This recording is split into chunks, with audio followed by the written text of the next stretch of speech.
Hello everyone, this is Rijul Gill and I am here to speak on the topic Shah Jot, the forgotten trail to Lahaul from Bara Bhangal. This talk is part of the IMF webinar series and I'm really thankful to the IMF for giving me this wonderful opportunity. I started trekking at the young age of 19 with the Gaddi shepherds of Himachal. Over a period of 10 years, I have managed to complete some 50 treks in this area, and they are mostly passes which are not very rarely used. These are the passes which are used only by these shepherds who go from Kangra Valley to Lahaul as well as Chamba. Over this period of time, I have also managed to do mountaineering courses like basic, advanced, search and rescue, and method of instruction. Since my main interest is primarily in exploring areas which are not very frequented by the trekkers, so I make it a point that I do these exploratory treks once in a year. So these wonderful people, the Gaddis, whom you can truly say they are the mountain people, they are the ones who have taught me everything about mountaineering and trekking. They are surely the most sure-footed people that I have seen in my life. They have very good sense of direction and they can predict weather also. They have always helped me during my treks in the mountains. They cross passes of Dhauladhar and Panjal from the month of May till June, and by June they are either in Chamba Valley or Lahaul Valley, where they stay for 2-3 months and then they again come back to the plains of Kangra. They are found in the plains of Kangra from November till April. It was during my younger days when I used to meet them in winter months in Kangra Valley as well as in Punjab. Then I used to ask them, from which place have you come? So they would tell me that they have their home in Kangra as well as Chamba, and they would tell me about their fascinating routes. That was when I grew drawn to the mountains, and that was when I decided that it is time to go to the mountains. So that is how I started my climbing, and all thanks to the Gaddis, who are the wonderful people. They are the ones who brought me to this wonderful field of mountaineering and trekking. So there is this wonderful area in Kangra Valley which is called Bara Bhangal. Bara Bhangal actually is a landlocked area. It is surrounded on 3 sides by the mountain ranges, and on one side you have the gorge of Ravi River. On one side you have Manimesh range, then you have Pir Panjal range and Dhauladhar range. So because of this region, this village remains inaccessible for most part of the year, because reaching here means crossing very high mountain ranges. So this village is accessible from May onwards till September. After that, the people who are living in this village, they also come down to the lower plains of Kangra and they stay mostly in Bid. This village has almost a population of about 700 people, and in winters only 50-60 people stay back. This village is situated on the left bank of Ravi River, and the population of this village is 700, and the altitude is about 2700 meters. The Bara Bhangal village, as you can see, as I told you, it is on the right banks of Ravi River, and the villagers primarily their main occupation is raising sheep and goat, and they also do farming in this area. It has 2 villages, Lower Bengal as well as Bara Bhangal. Bara Bhangal village has got many basic facilities given to it by the government, like they have a school, they have a primary health center, and they even have electricity which is provided through a NGO which has installed a powerhouse over there. So school which is there in Bara Bhangal, it functions from May till September, and in the months of winter, the students as well as the classes, they are shifted to Bid, where they are held in the transit school over there. So coming to the Bara Bhangal region, primarily there are 3 main trails which are used by the locals as well as the trekkers. The trail most frequented by the locals is the Dharamsala Pass trail. This trail opens in the month of June and can be crossed till September. This is the main trail, as all ration supplies to the villages are ferried over ponies through this trail. So Dharamsala is the southern gateway to Bara Bhangal from Kangra Valley. The second most used trail by the shepherd is from Manali side by the Kaliheni Pass. This again is a trail which can be used by the ponies, and it is also very much frequented by the trekkers. Trekkers prefer doing crossing Dharamsala Pass and Kaliheni Pass, which make it a wonderful 10-day trek. The most commonly used trail by the locals is along the gorge of the Ravi River, and it is actually a short trail, as for the local it takes only 2 days, but for trekkers it might take 3 to 4 days. But this trail is very dangerous, as it is along the gorge of the Ravi River. There are very steep cliffs on either side. So one has to be very careful when one is walking on this trail. There is actually a very sad incident which is related to this area. On this trail, there was a young girl of Bengal who was going to her village, and she slipped on the way, but somehow she got stuck to the bushes very deep down below. And she was at such a point where the villagers could not retrieve her. So they didn't want to see her dying sadly. So what they did, they threw stones at her from above so that she could fall down into the river and die a peaceful death rather than stay hung there for so long as no one uh, could come to save her.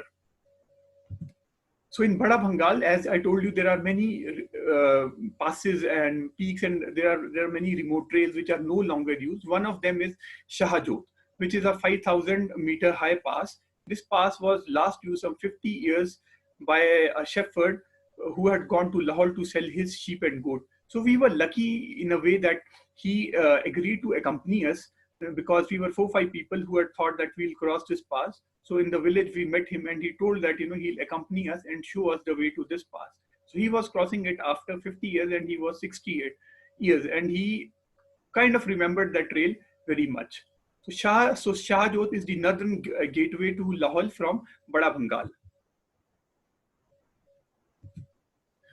Crossing Shah Jot means firstly you have to start from the Ravi Valley, and then you gradually move to the base camp of the pass, which takes about 2 days. The trail is fairly good for the first 2 days, as it is marked also because this route is used by the shepherds, because there are many wonderful meadows on this way, and even the locals who are collecting herbs in this area, they come to this trail till the last point, the point where the base of the pass is. So the first day involves walking along this wonderful trail. You gain altitude abruptly, but it is actually a nice trek. So as you are walking on this trail, you come to a point where there's another trail which is heading to Laluni Pass. Laluni Pass is again a very elusive and a rarely used pass. Again, there is no info when this pass was last used. This again is a very high pass which is over 5,000 meters, and it calls for an exploration someday. So as on day one, the primary aim is to reach the Shahu Goat, which is the base camp of the pass. First base camp of the pass. It is a wonderful meadows, and you will find shepherds who are camping here. From here, there's another elusive trail going to Shahu Kukti Pass. This again is a pass which is used only by the locals and the herb collectors of this area. You'll not find any info on this pass on the maps also. So as one sets out from the wonderful Shahu Goat, the second day involves firstly walking through the wonderful meadows, and soon you enter the moraine field where actually trouble starts, because from here onwards you don't find any trail. Because of many landslides and because of the changing topography of the area, things have got very bad in this area. You pretty soon reach an area which is actually the last point where you will find Gaddis camping, and even the locals come till this point because they collect herbs and all in this area. This point is called Goat. Goat in local language means a place where Gaddis camp with their sheep and goat. We camped somewhat a little ahead of this point, and this point is called Elias. Elias means the last point where you camp before crossing the pass. So Elias was chosen strategically by us because from this point, the pass was visible right in front of us. It looked like it would take 3-4 hours, but that was a different thing, the story when we started the next day. So this was a wonderful camping site. The 2 days of our trek involved coming to this point. So the very next day, we started for the Shahu Pass. Initially, we started from the moraine field, as the trail was not marked. It would take time because nothing was visible, because in the morning there was fog also. So we just kept on walking in the direction of the pass. Pretty soon we left the moraine fields and we were in the glacier field. We had to cross it in a zigzag way because it was full of crevasses. Crossing this glaciated section took us more than 3 hours. Pretty soon as we left this crevasse glacier field, we were nearing the pass and we could see a vertical cliff right in front of our eyes. To our horror, that was the pass. That was what was told to us by the person, our guide, who had been there. So it was time where all of us decided that we have to take this call whether we should cross this pass or not, because it looked unpassable. But we finally decided that we will cross this pass, and our guide also, he said that you will be able to do it. So we decided to cross it. From that point onwards, it involved walking on a very steep slope of scree and falling stones. So we had to walk one by one, waiting for our turns, because we didn't want to hurt anyone down below. So that was midway when some of us had reached the halfway point, and many others were waiting for their turn down to climb the steep scree section. Finally, on reaching the top, we could get very wonderful views of the Lahaul Valley as well as the Bara Bhangal Valley. We were told at the village that you'll be able to see Tandi village from the top, but to our horror, Tandi village was no way to be seen from the top. All we could see was a very steep drop down below, and it looked like there was no way down to the bottom. Even one could see shifting Jot, which is again a very elusive pass which goes from Tandi side to Kupti village, and it was used by the villagers of Lahaul once for going to Lahaul to Manimhesh for the parikrama of that sacred lake. We had started 6 in the morning, and by the time we had reached the top, it was already 1. There was no point that we could stop there because the climb down also looked very frightening. So in 15 minutes, we started from the top.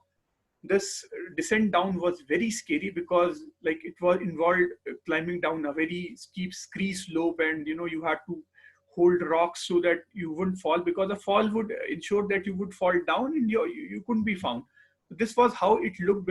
This climb down was very scary. It got so very bad from here that most of us, we had to put our cameras back in our packs because it was getting very difficult also. So we had to ensure our safety first, and we didn't take pictures after that. Starting from the pass around 1:15, we were able to reach the next camping ground, which was at the snout of the Shifting Nala, only by 8 p.m. So we were able to only see where we had camped early next morning. The next day involved firstly walking through the Shifting Nala. We had to walk through many landslide slopes. Finally, after 3-4 hours, we finally reached a point from where the trail got better and we could get views of the villages of Lahaul. Soon we were at the roadhead at Goshal.